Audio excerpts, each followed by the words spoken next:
beep, beep. Hello, peeps. How you doing? Right, so what I've got for you today is a speech being made. I don't know where. I'm a bit confused about it all, really, but I found the speech, so I thought we'd have a go at it anyway. First things first, become a warrior teacher. Come on, we need you. Only got a day left.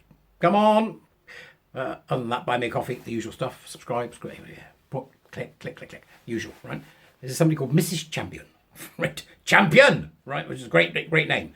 And it's a speech being made, and let's just wait and see what I am, okay? Because you can watch it with me. So here we go.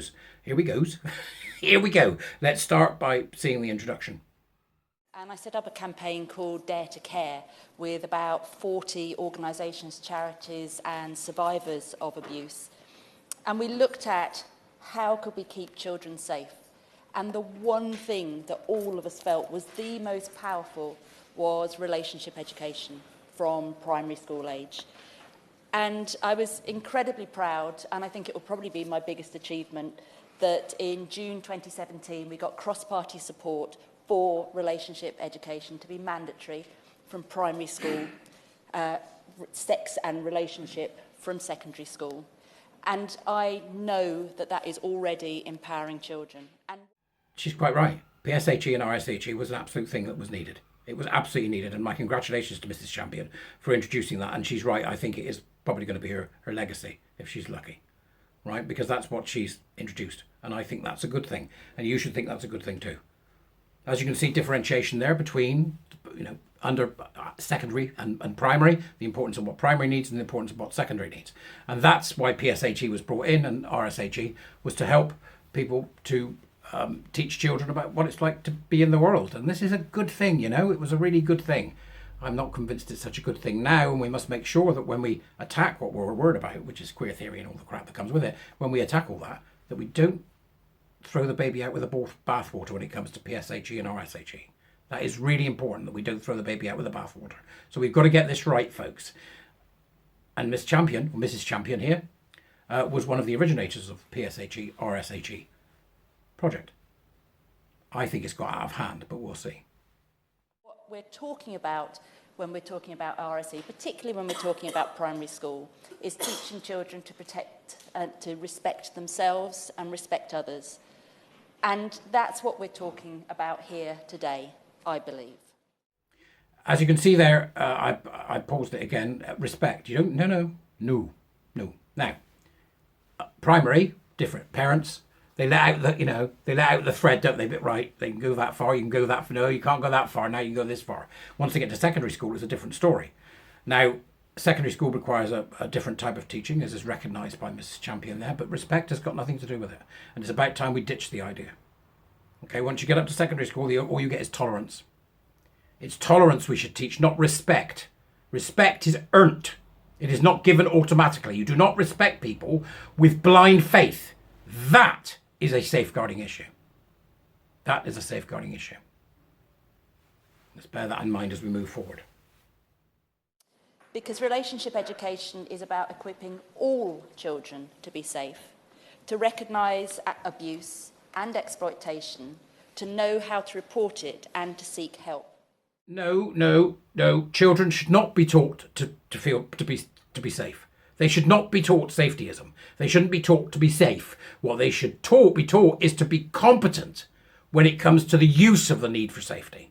That's it. Now, you might say I'm picking that shit out of pepper, and I'm more than happy for you to tell me off in the bloody comments, right? But what's happening here is the crossing of the line between the therapeutic and the infantilizing and the educational. And it's at that point when you go from competency to blind faith in being safe that you go into something other than the educational necessity of understanding what it means to be competent in your own safety. It's a different thing. And I know it sounds ridiculous, but this is where this fight is. It is on the razor's edge between those two things, where the education meets the therapeutic. And I think this is an error on Mrs. Champion's part. But let's keep going. LGBTQ plus people, children particularly, must be recognised and included in the same way as heterosexual relationship education. Quite simply because LGBTQ people exist. They will experience relationships, sex, emotional connections, good and bad, in the same way as everyone else, and they have the right to be educated on the joys and the dangers that come alongside those things. Avoiding mentioning the very existence of LGBTQ in front of pupils and denying them the access to relationship education their peers will get does nothing to safeguard them. Oh, here we go. Plus, no, you are absolutely wrong on this, and I can't believe you're this wrong, considering you're the one that started PSHE and RSE, and it bothers me that you are besmirching your own reputation by allying yourself with a hard-left neoliberal cult. Why are you doing it? Why are you doing this?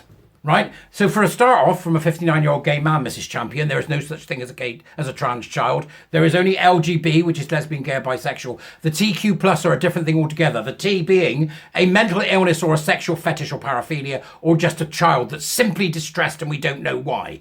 There may be LGB children, as you call them, but they'll be growing up and they'll find out all about that themselves. They're not part of the LGBTQ plus monolith, and we shouldn't be teaching them in school that they are. Because what you are doing is attaching the LGBT to a deeply homophobic, profoundly anti-science, child-damaging nuttery. That's what you're doing. A bunch of Fruit Loops. The TQ, I want to ask what the plus is. You want to talk about that? But the Q, that's more interesting. Let's talk about that. Judith Butler, to break down the barriers between the adult and the child. That was her words. The LGBTQ plus does not exist. It is not a thing. There are simply children, and those are in distress. And they should be given education that takes in all the sexualities, like lesbian, gay and bisexual, but it should not, under any circumstances, that the TQ plus be taught in schools in any other way than how to avoid the lunatics at the centre of it. And right now, you're looking awfully close to them, and that's a damn shame, because what you've done deserves the highest accolade. PSHE, RSHE. What you are doing now is the exact opposite. You are bringing the abuse into the schools that you sought to stop. The minute a child says they're trans or that they're queer or they've got some sort of non-binary identity, that's the red flag. That is the abuse. Cass has said it's iatrogenic harm. You're behind. Honest to goodness, you're obviously an incredibly good person, and you are now teetering on being not. And the reason that you are is because you are out of your depth on this one. Stop referring to me and other people like me as some monolith that belongs with the TQ plus lunatics. We are not part of that. I'm sorry to be so strident, but I think you need to understand this. I think you need to understand this, and I hope that you will take the time to do so. I'll see you later.